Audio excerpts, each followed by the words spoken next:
ચાલો આજે છોકરાઓને છે ને સ્કૂલનો છેલ્લો દિવસ છે એટલે રિક્ષામાં આવે બધા અમારા ટેણિયા મેણિયા જો ફૂલ આઈસ્ક્રીમ ખાઈશ અને આઈ નહોતો ત્યાંથી આઈસ્ક્રીમ ખાવા પહોંચી ગયો ખબર પડી ગઈ છે મામુ આજે આઈસ્ક્રીમ ખવડાવે છે એટલે કોની આઈસ્ક્રીમ ખવડાવી તમને અજીત મામા હે ને હે એને ખવડાવી ને બેટા કોની ખવડાવી હે સ્વગુપ્તા કેની ખવડાવી સ્વગુપ્તા હે કેવી તારું નામ અજીત કાકા કહેવાય મારા કાકા નહીં ઈ દાદા એના દાદા છે બધાયના અમારે બે ત્રણ મૂંગા પ્રાણી તો વાહે છે પૃથ્વીરાજ આઈસ્ક્રીમ ખાતા હતા તો આઈસ્ક્રીમ ને કોનનું કહેતા હતા તો હાલો મારો કોને આવી ગયો હાલ્યો હવે ઉતારો અમારો વિડીયો અમે બેસી જઈએ અમારી જગ્યાએ ખાઈ લઈએ રિક્ષા લઈને જવાનો પહેલી વાર હાલો મારા બાપનો કોણ છે મામા કોણ ખાઈ લે બસ તમે ખાવ ને તમારે મજા પડી ગઈ ગરમી આ હું આઈલી આવતી હતી તો અહીંથી ભીટકો બને ત્યાં મારા મામા ભાઈ આઈસ્ક્રીમ ખવડાવે બધા નરખાવી લીધો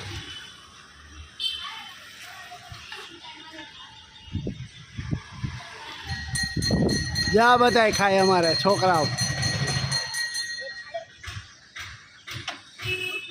આજે સ્કૂલનો છેલ્લો દિવસ છે આજે આઈસ્ક્રીમ ખાય બધા છોકરા હાલો આવજો સીતારામ મામા હા કેમનું વેકેશન કર્યું 1.5 મહિનાનું સીતારામ બધાઈને બાની પાસે બેસી ગઈ વાગી ગયા છે 5 સાંજના 5 રોંઢાના 5 વાગી ગયા છે અને બાને ટેકે બેહાડ દીધા છે ચાપલી કાન તને ખખડ ભપડ કેમ કરવું ગમે છે કાનમાં કંઈક ચાપલીને મચ્છર બચ્છર ગરી ગયું લાગે છે ભારતી બેન આજે સરસ વિડીયોની અંદર કહેતા હતા કે બેન તમે જ્યારે બા પાસે બેસો ને ત્યારે એ ભજન ગાજો તમારા મોઢે બહુ સૂટ થાય છે મને આ બહુ ગમે છે અને ગાવું બહુ ગમે છે જ્યારે હું બા પાસે બેહું ને ત્યારે બહાર રમત કરતાં કરતાં હું એ જ બાને આ તો પહેલાં હું હવે વિડીયો બનાવું છું વિડીયો ના બનાવતી ને ત્યારે બાને સરસ બધી સમજ હતી બા બોલી ચાલી શકતા ને હરીફરી શકતા ને ત્યારે હું બા પાસે આ ભજન ગાતી બાને ગમતું હોય ગાઈ દઉં એક કડી આખું ભજન મને આવડે છે પણ 1-2 કડી ગાઉં ગાઈએ ને બાને ગમે ને જો ગમે ને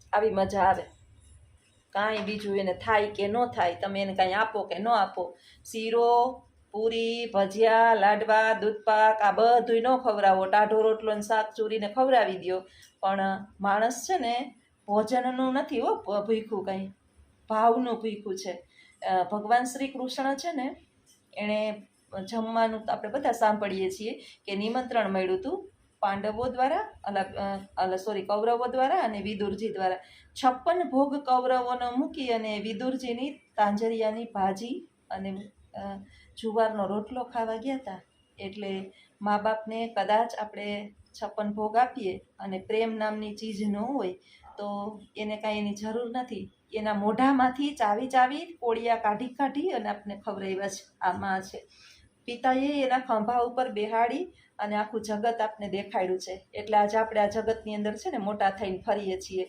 છાતી ફૂલાવીને જ્યારે ફરો ને ત્યારે એક વખત વિચારી લેવું કે તમારું નથી કાંઈ એ ખોડિયું તમને બીજાએ મોપેલું છે એ ખોડિયું તમને મળેલું છે એ બીજા દ્વારા મળેલું છે એટલે 5 ફદિયા થઈ જાય તો ખોટા જગતની અંદર મારા જેવું કોઈ નહીં આવું અભિમાન મા બાપની સામે તો ના જ કરતા જીવનની અંદર કોઈ મા બાપની સામે જો અભિમાન કરતા હોય તો આવું અભિમાન ન કરતા કારણ કે જનેતાએ તમને સૌથી વધારે તમારી જનેતા 9 મહિના જ વધારે જાણે છે અને એની દેન છે બધી એટલે એનો એક વખત નિહાહો નાખ્યો ને માનો એક વખત નાખેલો નિહાહો એ તમારું ધનોત કાઢવામાં કોઈ રોકી શકે નહીં ભગવાન અહીંયા તમને મદદ નહીં કરી શકે અને માના એક આશીર્વાદ સારા લાગી ગયા તો તમારી ગમે એવી દુર્દશાઈ છે ને કદાચ વિધાતાએ નહીં લખ્યું હોય ને માની મમતાથી અને માના આશીર્વાદથી મળી જાય હું આમાં માનનારી છું અને આનું ફળ મને ચોક્કસ મળ્યું જ છે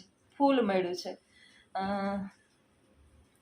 એક સામાન્ય પરિવાર આપણે જેને કહીએ ને કે કાંઈ ન હોય અને ઈશ્વર આપણને સારું એવી કન્ડિશનની સુધી પહોંચાડી દે તો આ કોઈ ચમત્કારથી કંઈ ઓછું નથી. સરસ મજાનું ભારતીબેનના કહેવા પ્રમાણે આજે ભજન છે અને મને ગમે છે. ભજન તો કંઈ છે નહીં, પણ માનો પ્રેમ છે. લાડ રે લડાવતી કહી જસોદાનો જયો રે, હે માતારા પાલવના રે છાયા જેવો મળશે નહીં કોઈ છાયો, માતાર પાલવના રે છાયા જેવો મળશે નહીં કોઈ છાયો. એવા માના પ્રેમને પામવા હું થાતો બહુ તામરો, એ તાળીના હેત માટે ખુદ ઈશ્વર ધરા પર આવ્યો જો, માતારા પાલવના રે છાયા જેવો મળશે નહીં કોઈ છાયો. એવી લાગે નહીં કોઈ નજરું તું વારે વારે ઉતારતી, ભીને સુય માડી મારી મને સુકામાં સુવડાવે જો, માતારા પાલવના રે છાયા જેવો મળશે નહીં કોઈ છાયો. માં એક એવી છે કે પોતે બાળકના છીપી એનું મૂતર હોય ને એમાં પડી રહે, પણ બાળકને ઘડીએ ઘડીએ છે ને ચોખ્ખા રાખશે. આ માનો પ્રેમ પામવા તો ભગવાનની ઉતામરો થાય છે. અને એ પ્રેમને તો આ જગતની અંદર જે છે ને સમજી શકે ને એ જ સમજી શકે. બાકી તો અત્યારે મહીપતસિંહ ચૌહાણ જે છે, લવાલ ગામ, ખેડા જિલ્લા, અહીંયા આશ્રમ બનાવ્યું જ છે. કાઢી મૂકે મા બાપને ત્યાં મૂકી આવે છે. સૌથી વધારે ગુજરાતની અંદર અત્યારે અનાથાશ્રમો, વૃદ્ધાશ્રમો જેને આપણે કહીએ, બહુ ગુજરાતની અંદર વૃદ્ધાશ્રમો છે. બહુ વૃદ્ધાશ્રમો છે. ગુજરાતીઓ બહુ જ્ઞાની ને, અને પૈસાવાળા જે છે, જેમ જેમ પૈસો થતો જાય એમ ઘરની અંદર ગંદકી ન ગમે. આ વૃદ્ધો એટલે એક પ્રકારની આમ એના માટે ગંદકી છે. જે ગંદકી આપણે બાળ્યાવસ્થામાં કરી એ બધું ભૂલાઈ ગયું. હવે તો આપણે ચોખ્ખા છીએ, જેન્ટલમેન છીએ. આપણી ઘરે સારા સારા માણસો આવતા હોય, એને આ છીપીને એનું ગંધ આવે એ ગમે નહીં, સારું ન લાગે. એટલે વૃદ્ધો ના જોઈએ. એજ્યુકેટેડ દીકરીઓ છે, એજ્યુકેટેડ દીકરાની વહુ આવી છે, સારું કમાનાર છે બધાય. એટલે ઘરની અંદર કચરો કે ગંદકી કે ખોખા ન ગમે.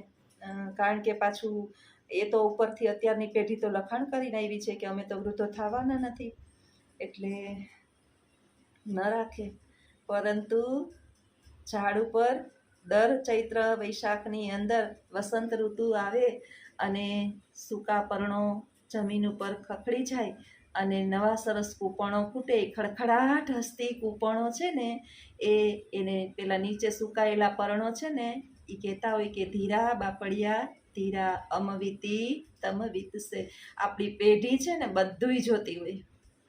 મા બાપને આપણે નથી સાચવા 5 દિવસ આપણા પુણ્યના પ્રતાપે 5 દિવસ કદાચ સારું હોય, પરંતુ એકદમ ઝટકો લાગે અને રોડ પતિ બનતા વાર લાગે નહીં. કદાચ પૈસા પણ ન ખૂટે, પરંતુ ક્યાંક ને ક્યાંક ઈશ્વર તમને એવો ડંખ આપે કે જે તમારાથી સહન થાય નહીં. તો મિત્રો, વહેલી તકે ચેતી જઈએ, મા બાપની આંખની અંદર એક આંસુ ના આવવા દઈએ. મારા વિડીયો જે છે એનો ધ્યેય જ છે, એનો હેતુ જ છે કે ઘરની અંદર આવા લાચાર, અશક્ત વૃદ્ધો ચાલી શકતા નથી, એના વિચારો આપણી સુધી રજૂ કરી શકતા નથી. બાની જેમ બોલીને કાંઈ હવે કહી શકતા નથી. મારા બા બોલી નથી શકતા. હવે તો આવી દશા આપણી થશે, 100% થશે. આયુષ્ય ખોલીને જોયું નથી. તો આવા જ મારા વિડીયો તમને ગમતા હોય તો ચોક્કસ કમેન્ટ બોક્સમાં જણાવજો. આવજો. સીતારામ. સીતારામ બધાયને. આજે વહેલી ઉઠી ગઈ છું બપોરના, જરાક જ વાર જોયેલું લીધું. બા ચહેરા જાગે જ છે, હુતા નથી. એમને આમ જાગતા ને હુતા નળિયું જ કાઢે છે. વળી જરીક વારમાં બેહાડી દીધા તો શાંતિ છે. હું સામે બેહી ગઈ છું. હુઈ જાય ને તો પછી કામ કરીશ. મનુષ્ય પોતાના જીવનની અંદર પદ પ્રતિષ્ઠા અને પૈસાને કારણે એટલો બધો અભિમાનની અંદર આવી જાય છે કે એના જીવનની અંદર એ વારંવાર જે છે ને એ બીજાનું અપમાન કરે. એટલું બધું અપમાન કરે કે અપમાનિત લોકોની સંખ્યા એના જીવનની અંદર વધી જાય. અને જ્યારે પદ પ્રતિષ્ઠા અને પૈસો આ ત્રણેય ચાલ્યા જાય ત્યારે હવામાં ઉડતો માણસ અચાનક જ જમીન પર આવે અને ત્યારે એને કોઈ બોલાવતું નથી. જીવન એકલું થઈ જાય છે. બહુ અભિમાન સારું નહીં. જીવનમાં જે છે ને બધું કરવું, અભિમાન ન કરવું. પૈસો રાજા રાવણ પાસે આપણે બધા જાણીએ છીએ કે સોનાની લંકાનો માલિક રાવણ. એ રાવણની ક્યારેક જે છે ને ગાથા વાંચજો તમે. બ્રાહ્મણ, 4 વેદો, 6 વેદાંગો, 18 પુરાણ, 108 ઉપનિષદ આ રાવણને મોઢે હતા. પોતાની મંત્ર વિદ્યાથી એ ફટાફટ શિવને પ્રસન્ન કરી લેતો. આટલી એની અંદર ક્ષમતા હતી. આ રાવણ કોઈ સામાન્ય માણસ નહોતો. આટલો જ્ઞાની હોવા છતાં બધું જ્ઞાન હતું એની અંદર. બસ એ જ્ઞાન તો હતું, પણ સાથે સાથે જ્ઞાનની સાથે વિનમ્રતા નહોતી, વિવેક નહોતો. વાણીનું જે વિવેક હોવી જોઈએ વાણીની, એ નહોતી. કારણ કે મનુષ્ય બોલી તો નાખે છે. આખો દિવસ બળ બળ બળ બળ બળ ચાલુ. આને આ કહી દીધું, ઓને મેં આ કહી દીધું, આને મેં આ સંભળાવી લીધું ને હું કોઈનું રાખું નહીં, મારાથી આમ હું સહન થાય નહીં. વાણી જે છે ને જ્યાં સુધી નથી બોલી ને શબ્દો કંઈ પણ, ત્યાં સુધી તમે એના માલિક છો. શબ્દો જ્યાં સુધી તમે ઉચ્ચારણ નથી કરેલા ત્યાં સુધી તમે શબ્દોના માલિક છો. જ્યારે તમે શબ્દો બોલી લીધા પછી એ શબ્દો તમારા માલિક છે. શું બોલવું ને, બોલતા આખા જગતને, લગભગ 1.5-2 વર્ષનું બાળક થાય ને ત્યાંથી એ તા કરતું ધીમે જે માતૃભાષા એની હોય એ કળોકળ શીખી જાય છે. 5 વર્ષનું બાળક કળોકળ બોલતા શીખી જાય છે. પરંતુ 60 વર્ષ, 70 વર્ષ કે 90 વર્ષ થાય, શું બોલવું ને એ શીખતા નથી. એટલે બોલતા તો આવડે છે, પણ શું બોલવું એ ખરેખર શીખવું જોઈએ. ભારતીબેન, મનીષાબેન, કીર્તિબેન, બીજા ભારતીબેન, મારા શિલ્પાબેન, ઘણા બધા જે છે, ખાસ ઘણાના તો મને નામે નથી, આઈડી ઘણાની આ ના આવતી હોય નામ. ઘણા બધા છે કે બેન તમારી જે છે ને વાણી અમને સાંભળવી બહુ જ ગમે છે. વાણી તો એટલા માટે કે આપણે જગતની અંદર ખાસ કરીને મારો જે વ્યવસાય જે છે ને એ શિક્ષકનો છે. દીકરીઓ સાથે હું જોડાયેલી છું. એક શબ્દ વર્ગખંડની અંદર તમે અવિવેકી અથવા તો અવિનયી બોલો એટલે તમે ઝાઝા સમય સુધી વર્ગખંડની અંદર ટકી શકો નહીં.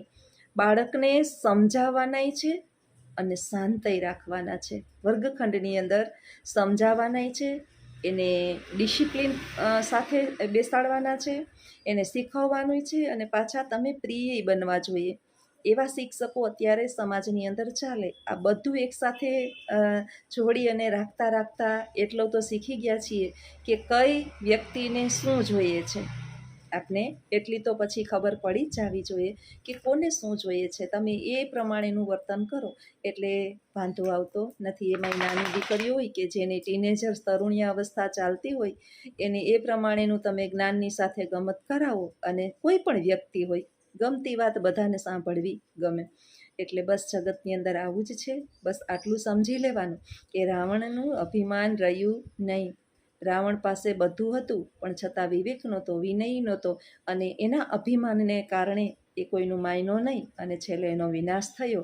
એનો વિનાશ થયો તો આપણે કઈ વાડીના મૂળા, આપણી શું ગતિ થશે એ ખરેખર એક વખત વિચારી અને જીવનની અંદર આગળ ચાલીએ તો જ્યારે પૃથ્વી પર પટકાઈએ ને ત્યારે થોડા ઘણા તું મારો છો અથવા તો તું મારી છો એમ કહેવા વાળા રહીએ. તમે સાંભળ્યું હશે કે કોઈ પણ વ્યક્તિ જે છે ને એ મોટો અધિકારી હોય, મોટો કોઈ પણ સતત એની આગળ પાછળ બોડીગાર્ડ ઘૂમતા હોય, સતત એની પાસે ધન દોલત હોય, પદ હોય, અને એ પદની અભિમાનમાં એ લોકોને એટલા બધા અપમાનિત કરી નાખે છે, એના કર્મચારીઓને, એના પટાવાળાને, એની નીચે કામ કરતા. કારણ કે એને જે માન મળ્યું છે ને એ વ્યક્તિને નથી મળ્યું. ક્યારેય સમજવાનું જ નહીં કે માન તમારું છે.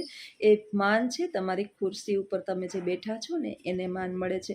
એ ખુરશીના પાવરમાં, એ ખુરશીના અભિમાનમાં એટલું બધું તો તમે ના છકી જાઓ કે તમારી સાથે જોડાયેલા કર્મચારીઓ રોતા રોતા ઘરે જાય. અને જ્યારે આવું બનશે ને ત્યારે તમારી અધોગતિ કોઈ રોકી શકશે નહીં.